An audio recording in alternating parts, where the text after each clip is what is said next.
Good morning. It's time for another day of Sunday school. Who's excited? I'm excited. I know you're excited. All right, here we. Oh, Stephen, what's this? Breakfast. Stephen, you made me breakfast? What? Wow! And what's that? Apple juice. Stephen, how did you even make all that?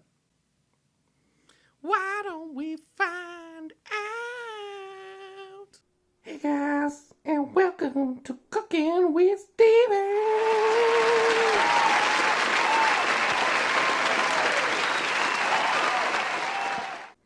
Today we're gonna be making an egg sandwich and turkey. So basically, I'm gonna start by getting a pan, and I'm gonna be putting it on the stove, and then I'm gonna set the temperature to about a medium temperature. So you want to set that to about halfway. Then I'm gonna take some oil. It's gonna be sunflower oil, and then I'm gonna put about, 1 or 2 tablespoons of the oil onto the pan. Be very careful. Maybe ask your parents for some help at this point. Then let's get cracking with some eggs. So what you want to do, then you basically just put it in a bowl like that. It's basically simple like that. Then you pour the eggs into the frying pan. Pretty simple, not too complicated. You just gotta let them simmer for a little bit. Let's do some English muffins now. So we gotta cut some English muffins. So you want to make sure you cut it with a knife. You might want to ask your parents for help with this as well. And you throw it in the toaster oven. Once you're done, set it on toast. Make sure that you're keeping your eggs cooking. Let's watch that again. And then make sure that you are maintaining a good balance of cook underneath the egg. You want to make sure that it doesn't stick to the pan. And when you're ready, give all those eggs a good flip. Voila! Amazing. And then you just want to make sure that it's not sticking to the pan. Give it a good shake. Let it cook some more. Add some salt. That's very important. Keep on shaking those eggs. I like to separate my eggs to put them in my sandwiches. So just do that with your flipper. And don't be afraid to give your eggs a little toss after you're done separating them.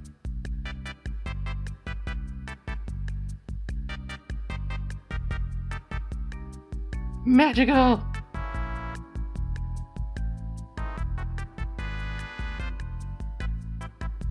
Next, it's time for the turkey! Get that in the pan, start simmering. Meanwhile, get your English muffins, which should be probably done by now. They're glorious! Now we're gonna use some magic to assemble our sandwich. Make sure that you take the ham and you place it on top of the egg. It's very important.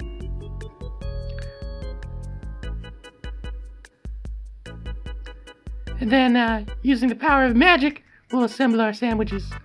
Look at that final product. It looks so delicious. I could just eat it right now. Unfortunately, it's not for me. Finally, the piece de la resistance. Pure apple juice from Sunripe. Yeah! Maybe ask your parents for some help opening and pouring the juice.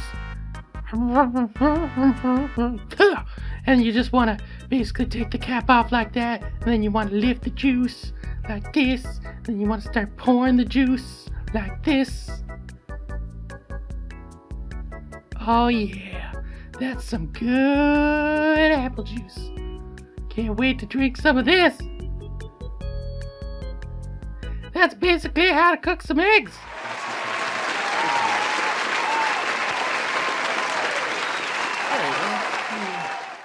Thank you so much for the breakfast. I guess I'll eat it, and I guess you can recap what we've learned so far. Okay, that sound good? I've been waiting for this moment my whole life. Oh Lord.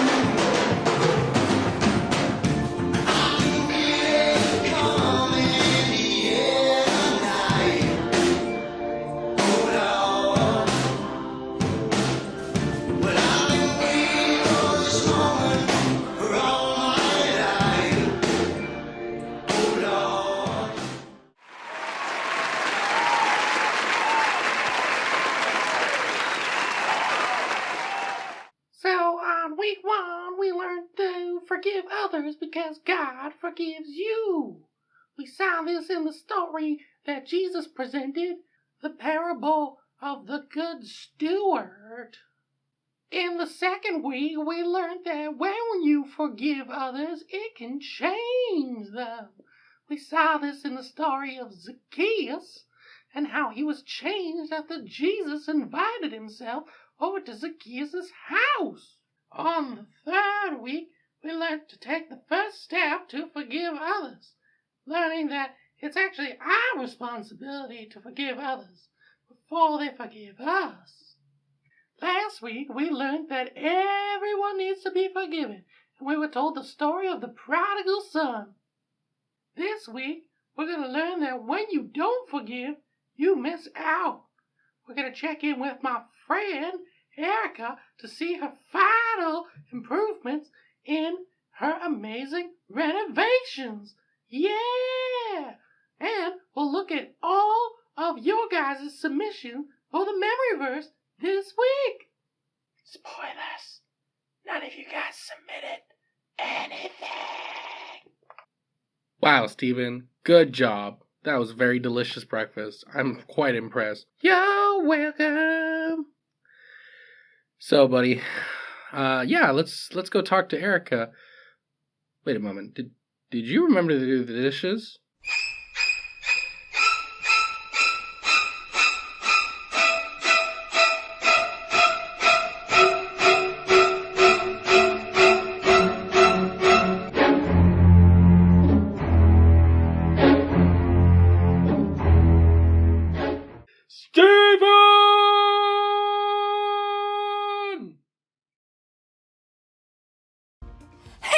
People, I'm Erica, and actually, I'm planning a party to celebrate fixing up my new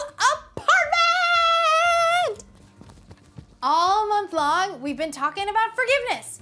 Forgiveness is deciding that someone who has wronged you doesn't have to pay. Forgiveness can clean up some pretty bad messes, which is exactly what I've been doing around this place. So before we get this party started, I'm going to show you one last do-it-yourself hack involving my new kitchen table. My friend Chris volunteered to help me move it into the apartment, which was great of him until the incident. It was Chris's idea to turn the table sideways to get it in the door. I told him it wouldn't work, but he did it anyways and broke one of the legs. So guess what? I was right and he was wrong. Now look at my table. Meh. Ugh. So it was Chris's fault that I have to spend my whole afternoon showing you how to make a table more level. Thanks a lot, Chris. Guess who's not getting invited to the party now? It's you, Chris. Let's do this thing.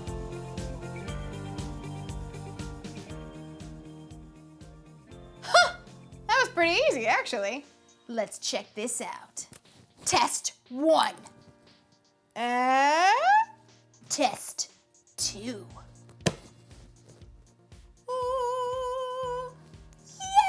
Yay! Last but not least, test 3. Oh man, so pretty good. Don't think that lets you off the hook, Chris. You're still missing out on my party. Today's story is about a guy who wasn't so sure he wanted to party. My party's going to be great, by the way. We're going to have music and games and snacks. And although Chris would usually be the one to bring the snacks, plus he plays the best games and picks really good music. Ugh! If Chris isn't invited, maybe I'll be the one who misses out. The Bible. It's 66 books of history, stories, letters, and poetry that fit together to form God's one big story. The epic adventure of how He created us and loves us so much that He made a way to rescue us. As we travel through the Bible, from Genesis to Revelation, we discover people who met God and found their lives changed forever. And now for an amazing story, inspired by the book of Luke, chapter 15, verses 21 through 32. When Jesus wanted to share something important, He often told a story to explain what He meant. Now one day, the religious leaders were grumbling because Jesus chose to bring in outcasts and people who did things wrong. He hangs out with sinners and even, eats with them. Jesus knew their hearts. These men thought they were better than everyone else. So he told them the story of a man and his 2 sons. Now the youngest son asked for his share of his father's money, and he took off. He spent his money on parties and all other stuff. But then the money ran out, and he ended up at a miserable job feeding pigs, while he himself starved. Desperate, the young son returned home, planning on begging for mercy and working as a servant. Instead, his father welcomed him with open arms and even planned a party for his lost son in his honor. Ultimately, seemed like a happy ending. But Jesus wasn't finished with the story yet. The older son was in the field. When he came near the house, he heard music and dancing. If Jesus were to tell that story to us today, it might sound something like this. The older brother, let's call him Will. He spent the entire day working hard, perhaps plowing up the packed dirt on a brand new field. Come on, Bessie. Just one more row. Gotta finish before the light goes. As the sun slipped behind the hill, Will finished breaking the dirt on his last long row. I just need some water and a quiet meal and bed. Will trudged slowly back to the house and left Bessie in the barn with a bag of oats. If my slacker brother hadn't run off, I wouldn't have to work so hard. As Will neared the house, he was surprised to see the lights blazing from every window. What is going on? Will stopped, trying to make sense of all the activity and the music. Then, the back door opened. One of the servants stepped outside to throw out a bowl of scrap, and she turned to go back inside. Wait. The servant paused. What's happening? It's just the party for your brother. The what for my what? You haven't heard? Your brother showed up this afternoon. Your dad had the fattest calf killed and roasted to celebrate. He is so thankful Jake's safe. A party? My dad is throwing a party? I'll let the family know you're back. What? No. I am not coming in. The servant wrinkled her nose. Whew. You want someone to run you a bath first? Leave me alone. The servant hurried back inside. Will paced as his exhaustion vanished and anger coursed through his veins. I work all day. Every day. Has Dad ever thrown a party for me? Will stalked back and forth, fuming as the back door opened up again. His father hurried out. Will, here you are. Well, look at that. You decided to remember I exist. Your brother is back. He's okay. Well, that is just fantastic. We're all celebrating, but it's not complete without you. Come on inside. Will turned and looked directly at his father, eyes blazing. All these years, I've worked non-stop for you. I've done every single thing you asked, and you never even given me a goat to have a party with my friends. You never said you wanted. This son of yours runs away with your money and wastes it like a fool. Then he shows up and you roast a fatted calf and throw a giant shindig. Will's father sighed, took a deep breath, and looked Will directly in the face. My son, you are always with me. Everything I have is yours, but we had to celebrate and be glad. This brother of yours was dead for all we knew. And now he's alive again. He was lost and now he is found. Look, I'm real tired. I plowed the entire north field. Thank you. I think I'll just go to bed. Won't you come into the party? Just for a few minutes. Will hesitated.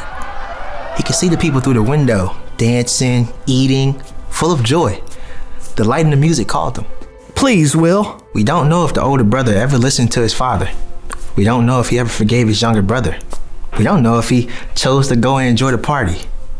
But what we do know is that if he stayed outside, he missed out on many good things.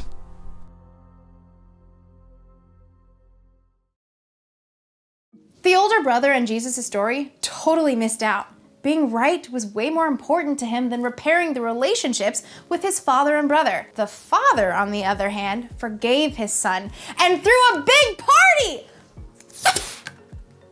Forgiveness is something we should celebrate. Think about it. In the beginning, God decorated for the biggest party ever when he made paradise for his people. But over time, people got further and further and further away from paradise. So, God sent Jesus. Because of what Jesus did for us, we can be forgiven. Jesus even said that when someone turns to God, there's great joy in heaven.